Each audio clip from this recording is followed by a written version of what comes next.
कोल्हापूर जिल्हा सहकारी दूध संघाच्यावर आज डिबेंचर संदर्भात हा मोर्चा निघाला होता आणि थेट जनावरं घेऊन हा मोर्चा काढण्यात आला आणि त्यामुळे हा मोर्चा एक लक्षवेधी ठरलेला आहे। या संदर्भात लोकांना नेमकं काय काय अपेक्षित आहे सभासदांच्याकडून भेटून आमचे सहकारी वैभव यांच्यासमोर हा आम्ही आढावा घेत आहोत। धन्यवाद।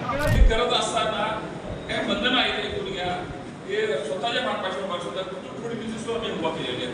सारखे सगळे कागदच चालवलं माझ्या कागदी चालवलेलं नाही त्यावेळेच्या नेत्याने काम केलं त्याच्या खाली सुद्धा कॉन्फरन्स पैसे शिल्लक आहे एक लक्षात ठेवा। आज आम्ही दर दिला कोरोना आला आणि काय आला आणि ह्या गोष्टीचं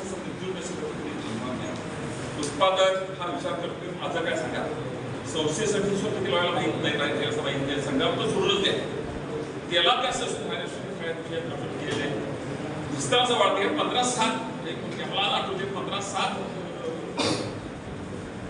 च्या मीटिंगला हा दर खर्चा सगळ्या मीटिंग झाली होती। ह्या चर्चे सगळ्या पुढे कसा करण्यात झाला होता पहिली त्या मीटिंगला उद्या का नाही किती बघा 15/7 मीटिंग मी सांगावली त्याच्या 15/7 कमी तारीख मी सांगावली त्या कारण मीटिंगला असतील नसतील मला कधी आठवत नाही आणि कधी नसतील सुद्धा हा 15 तारीख 15/7 की त्यांची सगळ्या फोड झालेले दिलेले प्रश्न गैरसमज असा आहे की 25 वर्षापूर्वी समजायला आहे सलग ज्यावेळी शक्य आहे त्यावेळी आता मुद्दा काय कपात डोक्यात बसलेला आहे लोकांचे जो सचिव तुम्ही आज असं म्हणा आहे की सेक्रेटरी ह्या संस्था किंवा सगळ्यांची चर्चा करून मी असं म्हणणार नाही की ऐकून घ्या सगळ्यांची मतं घ्या मतं घेतल्यानंतर ऐकून घ्या। आता तुमचे भाजपचे नाता जे आहे त्याचं मत घ्या तुमच्या पक्षाचे मत आहे त्याचं मत किती संशोधन चालू होतं संस्था सक्षम जर करत असतील तर कुठल्या मार्गात जायला पाहिजे उत्पादकाचं काही मार्गात जायला पाहिजे आणि संशोधन करायला पाहिजे।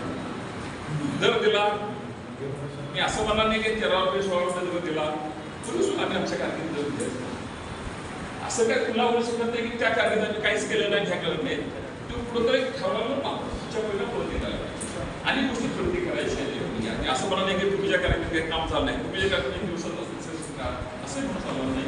आमचे सहकारी असतील तुम्ही जे नेते असतील तिने आम्हाला मार्गदर्शन केलेलं आहे आत्ता जे नेते तिने मार्गदर्शन केलेलं आहे हा गोंधळ ऐकून घ्या कृपया ऐकून घ्या मागची कारकिर्दीपेक्षा आपली कारकीर्द चांगली कोण म्हणत असतील तर आम्ही दोन्हीला साक्षीदार आहोत।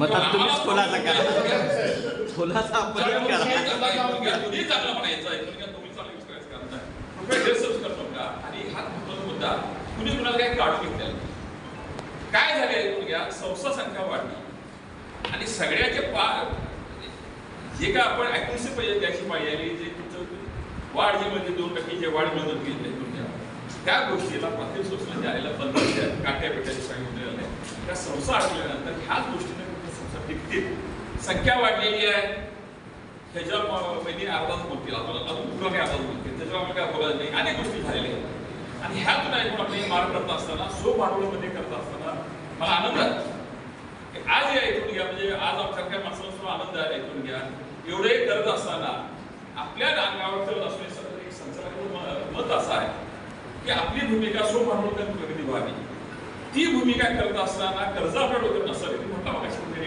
कर्ज घेत नाही काय करण्याची व्याज कमी आहे 7% 7% कर्ज आहे पण कर्जच घेऊन ऐकून घ्या प्रगती करावं असं काही नियम नाही भांडवल प्रगती असेल त्याची सभासद मालकीचा आहे संस्था सभासद मालकीचा संघ आहे ट्रस्टी म्हणून आज आम्ही आहे ज्या कोण असतील मागती होती 10-15 वर्षे त्यांनी सगळं चालू असतील पण किती पाटील घ्या कृपया पण संस्था शाबीर झाली ऐकून घ्या तरच गर्दी होणार। 31 मार्चचा ताळेबंद संघाचा कधी तयार होतो किमान 3 महिने जातो आपण काम केलं एवढ्या मोठ्या संस्थेला सप्टेंबर अखेर करायला लागतो क्वार्टर एंड असतात ज्या त्या क्वार्टरला होतात आणि इयर एंड होत असताना जुलैमध्ये पर्यंत जातात टोटल इयर एंड त्याच्यामध्ये आपण ज्या तरतुदी करतो त्याच्या मान्यता काही तरतुदी नाही ऐकून घ्या काही तरतुदी ह्या डायरेक्ट देता येतात काही तरतुदींना हे संघाच्या जनरल बॉडीमध्ये मान्यता येतात अशा सर्व प्रकारच्या ज्या तरतुदी आहेत ऐकून घ्या ऐकतो की तर जसं की रेट डिफरन्स आहे त्याची मान्यता घेतली आहे बोनस आहे लिव्ह एनकॅशमेंट कर्मचाऱ्यांची तरतूद असते ती 7 कोटीची आहे ग्रॅच्युटी आहे 3 कोटी आणि नफ्याचा रिझर्व्ह फंड 25% आपण काढतो तो 55 कोटीचा अशी टोटल ह्या 512 कोटीची आपली शिल्लक रक्कम जी ठेवीमध्ये आहे ऐकून घ्या नाही 512 कोटी रुपये हे संघाकडे 31 मार्चला हे ठेवीच्या स्वरूपात आहेत. आणि मी जे म्हणतोय ते अहवालामध्ये एक रक्कम तुम्हाला तिथं दिसणार. आणि ह्या सगळ्या तरतुदी सहितची 512 कोटी हे जातात रक्कम त्या पद्धतीनं. आणि भविष्य कल्याण निधी तो 54 कोटी 24 लाख अशा पद्धतीने ही सगळी रक्कम वजा केली की संघाच्या स्वतःच्या वर्किंग कॅपिटलला स्वतःचे ओन फंड म्हणून 290 कोटी रुपयाचे फंड स्वतःचे चालू वर्षातनं 31 मार्चवर शिल्लक राहिलेली रक्कम आहे. आज आपल्या संघाचा टर्नओव्हर 4000 कोटीवर आहे.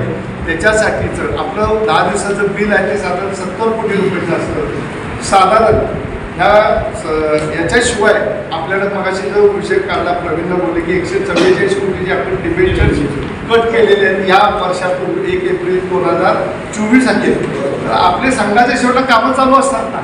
आज जुन्या लोकांचा धन्यवाद देऊया. एक्सपान्शन केलं भले त्यावेळी दूध एवढं गोळा झालं नसेल पण ते एक्सपान्शन केलं ते आज तो उपयोगी पडले ना. आज आपण 16.5 लाख आपण 1.5 महिन्यात 18.5 लाख दुधापर्यंत गेलो. मग ती तरतूद नसते तर जात नसतं. कदाचित त्यावेळी 150 कोटी खर्च झाले ते आज केला. जरा ऐकून घ्या जरा ऐकून घ्या. त्यावेळी 150 कोटी खर्च केले ते यावेळी कथा केलं असतं तर 300-350 कोटीवर गेले असते. परंतु त्यावेळी ते पैसे इतके खर्च करावं लागले. त्यावेळी तुमचा टर्नओव्हर साधारण 1400 कोटीच्या आसपास असेल. आणि त्यावेळी तुम्ही लोकांनी जे जास्त निर्णय घेतला केलं की शेवटला अंदाज घेताना थोडं पुढं मागं होऊ शकतो. दूध वाढता आहेच की याच्यामध्ये पैसे घेतल्यामुळं आपल्याला त्यावेळी डिबेंचर्स घेता आले नव्हते. डिबेंचर्स म्हणजे काय शिल्लक नफा हा डिबेंचर्समध्ये कन्वर्ट होतो. साधी गोष्ट आहे. डिबेंचर जास्त जास्त कट होतात ते संघाला त्यावरची जादा नफा झालेला आहे. डिबेंचर्स कट होत नाहीत याचा अर्थ त्यावेळी संघाचा शिल्लक नफा हा कमी आहे. प्रवीण आता माझं बोलणं नाही आता प्रवीण सगळं ऐकलं. आता मला निश्चितपणे माझी लिंक करतो. ठीक आहे मी लिहून घेतो. 100% लिहून. तर हे त्याच्या मागचं खऱ्या अर्थानं सूत्र आहे. तर ते काम केलेलं आहे ते उपयोगी आपल्याला पडलेलं आहे. आता 144 कोटीचे जे काही डिबेंचर्स काय त्याचे शिल्लक राहिले असं नाही. सध्या सुद्धा गोकुळ दूध संघाचे पाईपलाईन मधले प्रोजेक्ट जे चालू आहे ते जवळपास 27.5 कोटीचे आहेत. आपला वाशीला 15 टन दह्याचा स्वतःला प्लांट करावा लागला. आपण बाहेरनं काय करतोय नजीकच्या काळात तो पूर्ण होणार आहे. त्याच्यानंतर आपण कंटिन्युअस बटर मेकिंग मशीन जे आहे ते आपल्या इथं 9.5 कोटीचं आहे आपल्या संघामध्ये. त्याची काम सुरू झाली 21 मार्च पासून हो हो. त्यानंतर 2000 केले तर डीजी शेट कुरकुला आपण तिथं आपल्याला आता रिवाईज करावा लागतो. ती रक्कम आहे. ज्यात PMR प्लांट आपला एक्सपांड करावा 10 टनाचा 40 टनाचा करावा त्याची रक्कम आहे. त्यानंतर इव्हॅपोरेटिव्ह कंडेन्सेटर आपण वाशीला बदलायला लागलो. ती पाईपलाईनमध्ये चालू असणारी कामाची रक्कम जवळपास लागणारे 27 कोटी रुपये आहे. त्याच्याशिवाय आपल्याला अपकमिंग प्रोजेक्ट आहेत समजतो ह्याच्या पुढं अपकमिंग प्रोजेक्ट जे आहेत ते आपण ऑलरेडी जाहीर केले पेपरला गेल्या 2-2.5 महिन्यापासून की आपल्याला वाशीमध्ये आपलं दूध आता ॲव्हरेज 8,60,000ला गेले. गोकुळ दूध संघाच्या दुधाची मागणी येणाऱ्या 2.5 वर्षामध्ये किमान 3 लाखात वाढणार. ज्यात 2.25 लाख म्हशीचं दूध आहे. गाईचं जवळ 15 हा आकडा आहे सगळ्या विभागातून आलेला. पण त्याच्यासाठी आपल्याला वाशीचा प्लांट एक्सपांड करण्याशिवाय पर्याय नाही. आपल्याला तिथं आता एक्सपांड करायला जागा शिल्लक नाही. शासनाकडं तसेच खाजगी रीतीनं गेल्या 2 वर्षामध्ये प्रचंड प्रमाणात संचालक प्रशासन आम्ही पळायला लागलो त्या जागेने. योगायोगानं NDDBची सिस्टम त्यांचं मदर दिली आहे. त्यांनी जागा विकायला काढली. त्यांनी त्याला ऑप्शन काढला. ऑप्शन काढल्यानंतर आम्ही माननीय चेअरमन नागरिक मुश्रीफ साहेब यांना सोबत घेऊन संचालक मंडळी आणि MP साहेबांना घेऊन आम्ही NDDBला जाऊन भेटून आलो ऑगस्टमध्ये. त्यांना सांगून आलो की वाशीच्या या MIDCमध्ये सगळ्या दूध संघाच्या जागा आहेत. त्यामुळे तुम्हाला त्या जागेची गरज नसेल तर तुम्ही ती जागा दुधाच्या व्यवसायाच्या संस्थेला द्या. तुम्ही जर डेव्हलपरला दिली तर तो टॉवर करणार आहे आणि तो टॉवर विकून पैसे मिळून जाणार आहे. डेअरी व्यवसायाच्या संस्थांनाच ही जागा द्यावी अशी आम्ही विनंती करून आलो. चेअरमन साहेबांच्या नेतृत्वाखाली NDDBने ते मान्य केलं. त्यांनी ऑप्शन थांबवला. त्यांच्या येणाऱ्या 2 महिन्यामध्ये कधीही पुन्हा त्यांनी सांगितलं आणि आम्ही त्यांना सांगितलं ज्येष्ठ म्हणजे आबाजी होते लोक साहेब त्यांनी सांगितलं की गेले 40 वर्षे NDDB जे काय नवीन प्रयोग करतात ते गोकुळ ॲक्सेप्ट करतं. NDDBचा टायप आहे आपला याबद्दल. त्यामुळे ही जागा दूध व्यवसायात येत असताना गोकुळलाच प्राधान्य द्या. जर हे गोकुळ उद्या फुटलं डुबलं तर डिबेंचरची रक्कम सगळ्यात शेवटी दिली जाते. पहिल्यांदा सगळं ऋण दिलं जात आहे. पहिल्यांदा सगळं कर्ज चुकतं केलं जात आहे आणि शेवटला डिबेंचरची राहिलं तर डिबेंचरची रक्कम परत केली जाते. पूर्वी 11 वर्षानं डिबेंचरची रक्कम परत केली जायची. आता 25 वर्षानं डिबेंचरची रक्कम परत करणार. 25 वर्षांनी संस्था जागे राहील का नाही राहील आम्हाला माहित नाही. आणि एकदा संस्था संपली तर शेअरची रक्कम ही झिरो होते आणि आमच्या डिबेंचरची रक्कम ही झिरो होणार आणि ते आम्हाला मिळणार नाही. त्यामुळे आम्ही गप बसणार नाही. आदरणीय वहिनींची मागणी मान्य करावी, शेतकरी संघटनेची मागणी मान्य करावी.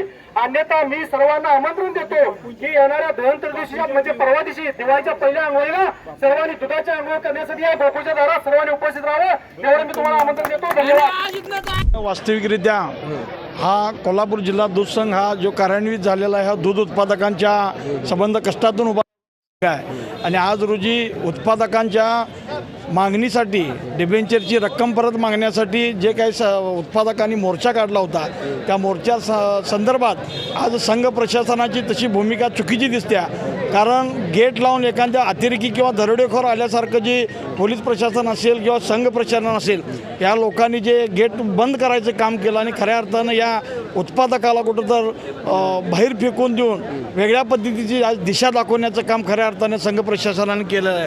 वास्तविकरित्या बघितलं तर दूध उत्पादक शेतकरी आहे त्याला इथे किमान एक अर्धा कप दूध देणं गरजेचं होतं. आज वास्तविकरित्या आत बोलवून त्यांचा सन्मान करून त्यांना चहा पान दूध काय तर दिलं असतं तर निश्चितपणे या संघाच्या उत्पादकांनी संघ प्रशासनाचं संचालक मंडळाचा आभार मानले असते. पण आज चुकीच्या पद्धतीनं वर्तवणूक ह्या संघ प्रशासनाकडून पोलीस डिपार्टमेंटकडून झाल्यामुळं बरेचसे जिल्ह्यातले उत्पादक आज नाराज होऊन इथून गेलेले आहेत. आणि ही जी निश्चितपणे जी झलक दिसणार आहे ते एप्रिलमध्ये होणाऱ्या निवडणुकीमध्ये त्यांना जी आज इथं किंमत दिली त्या किंमतीची किंमत त्यांना एप्रिलमध्ये मिळाल्याशिवाय राहणार नाही. शेवट गोड तर चांगलं गोड होईल त्यावरून उद्या काय सकारात्मक निर्णय आपल्याला अपेक्षित आहे. आता संघा प्रशासनाबरोबर संचालक मंडळाच्या मीटिंगमध्ये काही गोष्टी आम्हाला त्यांनी पॉझिटिव्हली सांगितलेल्या आहेत.